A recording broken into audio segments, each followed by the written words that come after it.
न बोलण्याची double century माझी झाली. 200 दिवस न बोलता काढल्यात आणि या 200 दिवसामध्ये ज्या ज्या गोष्टी झाल्या त्यापैकी एक गोष्ट मला नक्कीच जिवाला लागली, जिवारी लागली, आणखी नाही आहे.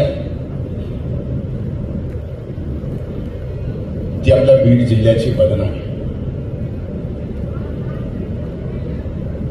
ज्यांनी कुणी केली, भलेही ते बीडच्या मातीतला असेल, बीडच्या मातीच्या बाहेरचा असेल, त्याला एवढंच सांगायचं, वैर माझ्याशी नव्हतं. वैर जर माझ्याशी होतं तर माझ्या या मातीची बदनामी का? त्यांना एवढंच सांगणार, हे बरे झाले, दिला अंधार तू इतका मला. हे बरे झाले, दिला अंधार तू इतका मला. एक ठिणगी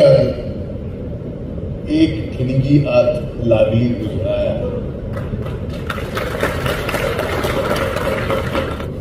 बाहेरून येऊन या जिल्ह्यात मधल्या काळात एक घटना, एक व्यक्ती, एक जिल्हा, एक माती, एक मतदारसंघ, अशा पद्धतीने बदनामी केली. त्यांच्या प्रती 4 ओळी म्हणणार आहे आणि माझं भाषण मी संपवणार आहे. तुम्हारी सोच के साचे में ढल नहीं सकता. तुम्हारी सोच के साचे में ढल नहीं सकता. जुबान काट लो, लहजा बदल नहीं सकता. जुबान काट लो, लहजा बदल नहीं सकता. अरे मुझे भी मोम का पुतला समझ रहे हो क्या? अरे मुझे भी मोम का पुतला समझ रहे हो क्या? तुम्हारी लोह से ये लोहा पिघल नहीं सकता. आज अनेक दिवसानंतर तटकरे साहेबांचं आगमन या जिल्ह्यात झालं. मी आपल्या सर्वांच्या वतीनं, माझ्या वतीनं आदरणीय तटकरे साहेबांचं या बीड जिल्ह्याच्या पावन आणि पवित्र मातीत मनपूर्वक स्वागत करतो.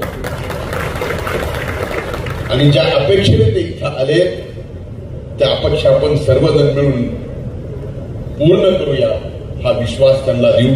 इथंच थांबतो. धन्यवाद. जय हिंद, जय महाराष्ट्र, जय राष्ट्रवादी. खरं तर जीवनामध्ये येणाऱ्या काळोखाला फाडून उद्याची स्वप्न रंगवण्याची जिद्द त्यांच्या मनी आहे ती माननीय आमदार धनंजय मुंडे साहेबांनंतर